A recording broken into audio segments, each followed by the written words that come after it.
Sharingan versus Raito Kiba.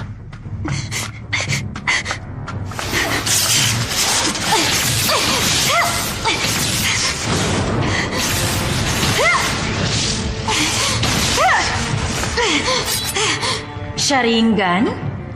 Marami na akong narinig tungkol dyan. Isipin mo, nararanasan ko ngayon ang kapangyarihan nito? Ang lupit nun!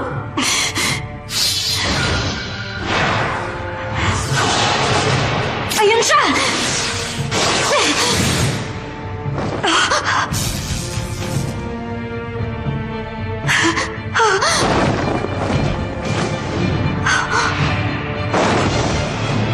Sumablay ka!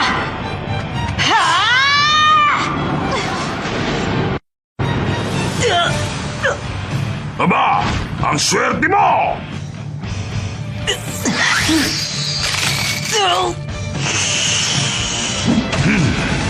Huwag kang humarang, Kyoho. Ako si Onomichi Hasaku, ang magpapakita sa iyo ng tamang paggamit ng espada. Siguruhin mong tatamaan mo ako. Ha? Alam mong mahirap kasing tamaan ng isang target na hindi makakilos. Hasako, bilisan mo na ang kilos mo at hatiin mo na ang katawan niya. Humanda ka sa akin! Anong...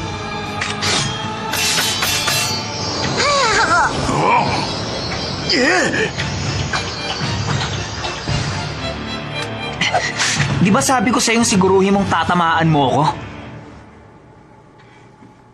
Ayos lang yun kung patas lang tayo.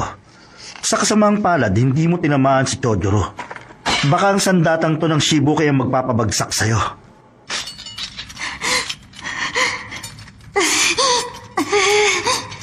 Dudukutin ko yung dalawang mong mata gamit ang sandata kong Raito Kiba! Ganun mo ba talaga kagusto ang Sharingan na to?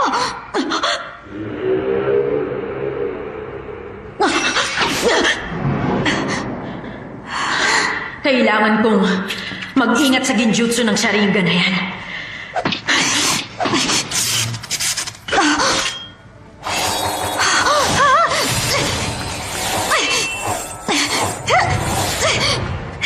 Pwede rin gamitin ang Kiba sa ganitong paraan.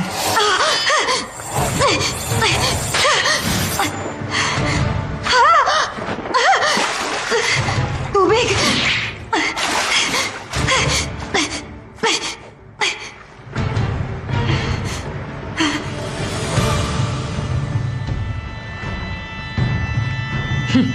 Ang tibay mo rin.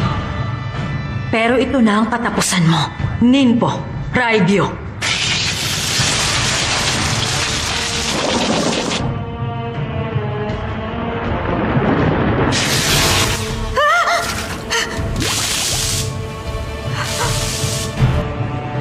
Wala ka nang kawala ngayon!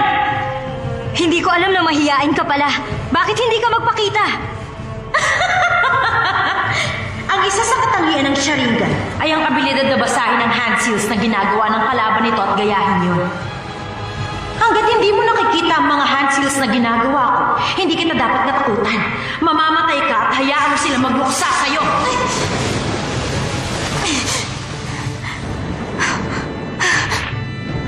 Mahusay ka talaga.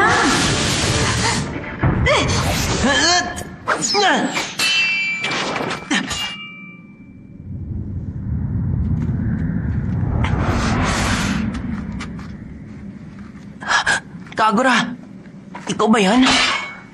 Boruto, Tara, umuwi na tayo. Humihingi ako ng pasensya sa'yo. dapat hindi ka na lang pumunta dito.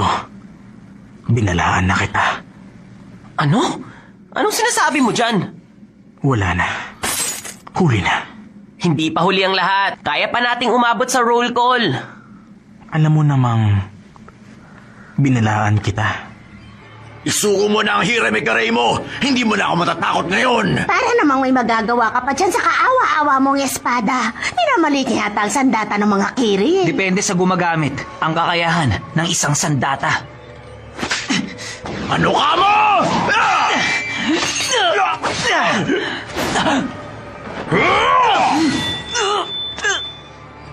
Katapusan mo na!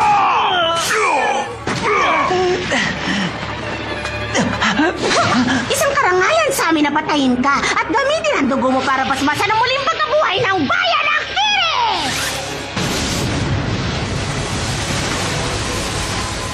Muling buhayin ang bayan ng Kiri? Para kayong mga bata, isang kalokohang revolusyon. Isa lang namang dahilan ng revolusyon. Hanggat nagwawala sa loob ko ang Raito Kiba, yun lang masaya na ako. Mukha yata masyado ka nag-aalala sa oras. Kailangan pa namin kayong pabagsakin.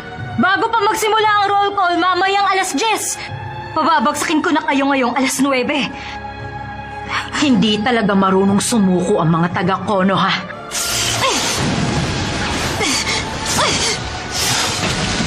Sa ngayon, kailangan mo mag-ingat sa mga galaw mo.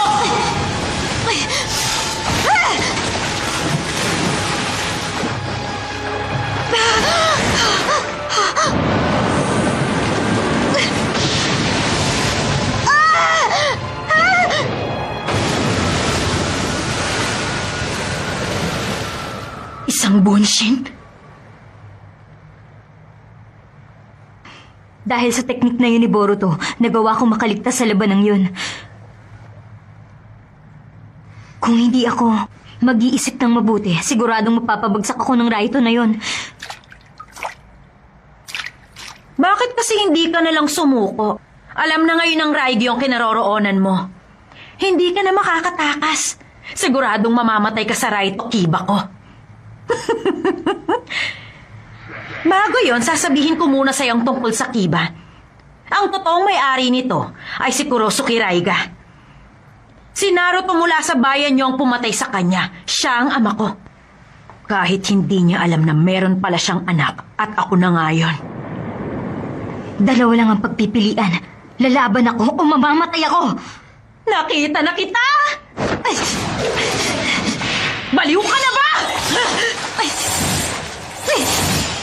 Raito! Raidyo!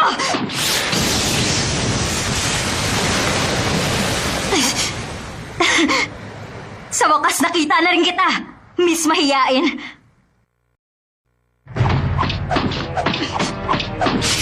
Raito!